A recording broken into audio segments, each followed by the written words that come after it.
Hello guys, welcome to civil engineer FBH. Guys, आपकी बहुत ज़्यादा डिमांड थी कि सीवी के बारे में आप एक वीडियो बनाइए, सीवी किस तरह से बनाई जाए और सीवी में क्या क्या चीज़ें रखी जाए। तो आज की जो वीडियो है वो सीवी के बारे में ही है। डिफरेंट फॉर्मेट्स ऑफ सीवी मैंने यहाँ पे आपको दिखाने वाला हूँ। और मेरी जो सजेशन आप सबके लिए है वो ये है कि कभी भी अपना सीवी बहुत ज़्यादा लेंथी नहीं बनाना है। मेरे पास पहले बहुत सारे सीवीज़ जो थे मैं लेंथी बना रहा था, मेरे दोस्तों के भी ऐसे लेंथी वाले सीवीज़ थे। फिर हमने कोशिश की छोटे से छोटा सीवी बनाने की और मैक्सिमम इन्फॉर्मेशन उसी सीवी में डालने की, ताकि जो भी आपको रिक्रूट कर रहा है, जिस कंपनी के पास आपका सीवी जा रहा है, उनके पास इतना टाइम नहीं होता है कि वो पूरी लेंथ में उसको देखे। वो सिर्फ कीवर्ड्स को देखते हैं। अगर वो चीज़ उनको वहाँ पे आपको अट्रैक्ट कर गए तो आप सेलेक्ट हो जाते हैं, अगर नहीं अट्रैक्ट कर गए तो नहीं सेलेक्ट होते। तो इसका मतलब ये हुआ, हमेशा से सीवी जो है वो छोटी होनी चाहिए और उसमें मैक्सिमम आपकी इन्फॉर्मेशन होनी चाहिए कि उस छोटे से 2 पेज के सीवी में उनको सब कुछ समझ आ जाए, आपके अंदर क्या टैलेंट है और क्या क्या चीज़ें आपने सीखी हुई है। तो चलिए फिर शुरू करते हैं।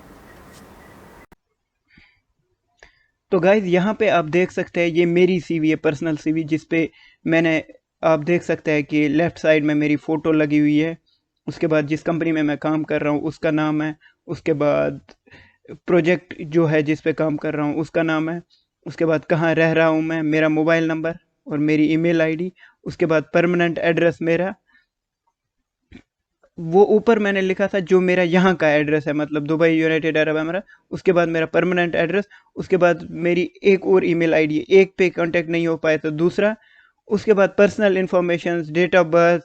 उसके बाद आपका जेंडर क्या है, नेशनैलिटी क्या है, मैरिटल स्टेटस, ये सब कुछ लिखना पड़ता है। उसके बाद पासपोर्ट की डिटेल्स क्या है आपकी और कहाँ पे पासपोर्ट इशू हुआ था, ये सब कुछ इसी हिसाब से आता है जो भी आपका गल्फ के लिए आपका सीवी बनता है। और अवेलेबल टू ज्वाइन, अगर आप इमीडिएटली अवेलेबल है ज्वाइन करने के लिए तो वो आप यहाँ पे लिखेंगे। अगर इमीडिएटली नहीं अवेलेबल है ज्वाइन करने के लिए तो वो भी आप डेट डाल सकते हैं कि कब तक आप ज्वाइन कर सकते हैं।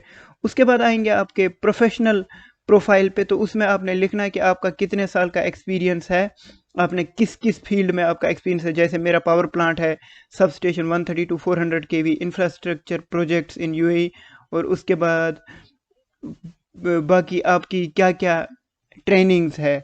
मेरे पास प्राइमावीरा, पीएमपी, ऑटोकैड, उसके बाद एचएससी ट्रेनिंग्स वगैरह सब कुछ, उसके बारे में डिटेल में आपकी कौन कौन सी लैंग्वेज आपको आती है, मतलब एक पोर्टफोलियो अपना उसमें लिखना है। एक पैराग्राफ के अंदर आपने पूरा कुछ डिस्क्राइब करना है।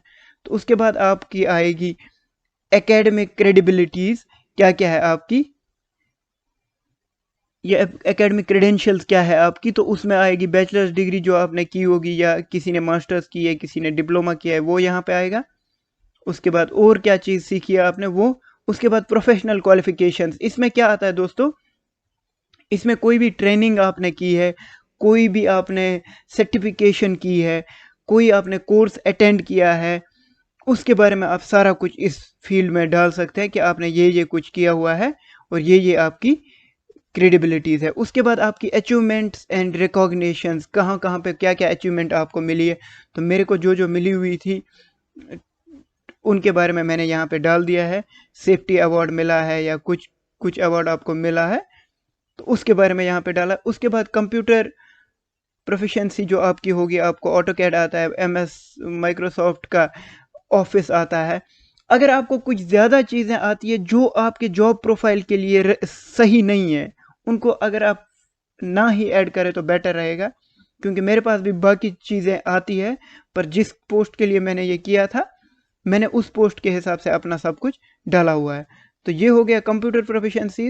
उसके बाद दोस्तों आपका आएगा एम्प्लॉयमेंट हिस्ट्री या एक्सपीरियंस, जो भी आपका एक्सपीरियंस है। मेरा यहाँ पे एक्सपीरियंस है कितने साल का है, डेजिग्नेशन मेरी क्या थी वहाँ पे, कंसल्टेंट कौन था, क्लाइंट कौन था, म्यूनसिपैलिटी कौन थी, और उसके बाद ड्यूटीज़ एंड रिस्पॉन्सिबिलिटीज़, ये पूरी आपको अच्छे से डालनी पड़ती है, ड्यूटीज़ एंड रिस्पॉन्सिबिलिटीज़, क्योंकि इन्हीं की बेसिस पे आपको जज किया जाता है कि आपने कौन कौन सी रिस्पॉन्सिबिलिटीज़ की है, क्या आप वो रिस्पॉन्सिबिलिटीज़ यहाँ कर सकते हैं, उस बेसिस पे होता है। उसके बाद एक और मेरा एक्सपीरियंस जो ये है, इसमें पूरा मैंने डालना है इसमें क्या क्या मेरी रिस्पॉन्सिबिलिटीज़ थी। इससे पहले 400 kV और 132 kV सब स्टेशन का मेरा एक्सपीरियंस है, उसके बारे में सब कुछ। और उसके बाद उसके क्लाइंट वगैरह और उसकी रिस्पॉन्सिबिलिटीज़। उसके बाद जो मेरा इंडिया का एक्सपीरियंस था उसके बारे में सारा कुछ डालना है, और उसमें मेरी क्या क्या रिस्पॉन्सिबिलिटीज़ थी वो सब कुछ यहाँ पे आ जाएंगी। और इतना ही बस होता है।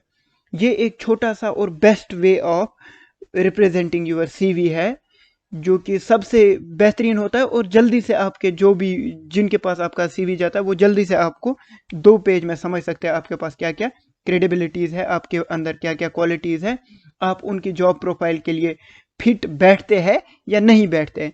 ये मेरा एक CV है। अभी मैं आपको एक और CV दिखाऊंगा जो मेरे एक दोस्त का CV है, वो बहुत ही ज़्यादा अच्छा है, इससे भी मैं कहूँगा आपको। तो अब हम उस CV को यहाँ पे देखते हैं। तो ये देखिए दूसरा CV जो हमारा है, यहाँ पे आप देख सकते हैं इनका नाम है, इलेक्ट्रिकल डिपार्टमेंट के है ये। यहाँ पे उनकी रेजिडेंस वगैरह सब कुछ। और उसके बाद एजुकेशनल क्वालिफिकेशन आ रही है, उसके बाद प्रोफेशनल एक्सपीरियंस यहाँ से, और की स्किल्स यहाँ से। ये देखिए की स्किल्स अपने डाल दिए। उसके बाद सर्टिफिकेशंस डाल दी, क्या क्या सर्टिफिकेशन है इनकी। इनके पास बहुत ज़्यादा एक्सपीरियंस, 9-10 साल का एक्सपीरियंस भी है। सॉफ्टवेयर स्किल्स यहाँ पे डाल दी। लैंग्वेजेस कौन कौन सी आती है वो डाल दी। और उसके बाद यहाँ पे आप आ सकते हैं दूसरे वाले side, professional experiences, MEP project manager, MEP coordinator और सीनियर इलेक्ट्रिकल इंजीनियर। पूरा प्रोजेक्ट की डिटेल, उसके बारे में उनकी जो वहाँ पे रिस्पॉन्सिबिलिटीज़ थी उनके बारे में डिटेल। और पूरी तरह से यहाँ पे आप विद इन 2 पेज अपना पूरा बायोडाटा, एग्जीक्यूटेड प्रोजेक्ट्स, कौन कौन से प्रोजेक्ट आपने किए हैं, ये सबसे इंपॉर्टेंट होता है कि क्या क्या प्रोजेक्ट आपने अभी तक किया हुआ है उसके बारे में डाल देना। और टेक्निकल स्किल्स आपकी क्या क्या है उसके बारे में डाल देना। तो बस इतना सा छोटा सा CV 2 पेज के अंदर पूरी आपकी डिटेलिंग उनके पास चली जाएगी। तो मेरी सजेशन दोस्तों आपको हमेशा यही रहेगी कि जब भी आप अपना CV बनाएं, छोटा बनाएं पर उसमें पूरी डिटेल्स दे दे अपने बारे में। पहला जो है, पहले पहले जो हेडिंग्स होती है उस पे बहुत ज़्यादा ध्यान दें, क्योंकि मैक्सिमम जगहों पे आपकी वो पहली हेडिंग्स जो है ना उसी को पढ़ा जाता है, क्योंकि उनके पास उतना टाइम ही नहीं होता है कि वो पूरे का पूरा आपका CV पढ़ लें। तो ज़रूरत ये नहीं है कि आप 10 पेज का CV बनाएं, ज़रूरत यह है कि आप 2 पेज का CV बनाएं, पर उसको ऐसा बनाएं कि जो ही वो आपके जिन रिक्रूटर के पास जाएगा वो उनको हिट करें, उनको समझ आए कि इस बंदे के अंदर कुछ क्वालिटीज़ है। तो दोस्तों आज की वीडियो में बस इतना ही। अगर आपको ये पसंद आया तो इस वीडियो को लाइक करिए, कमेंट करिए, चैनल को सब्सक्राइब करिए। और कोशिश करेंगे और ऐसी ऐसी CVs की वीडियोज़ मैं डालूं। कोई अच्छी CV मैंने और देखी तो उसकी भी मैं वीडियो डालूंगा, ताकि आप लोगों को बनाने में आसानी हो जाए। थैंक यू दोस्तों for watching the video. Thank you, good bye.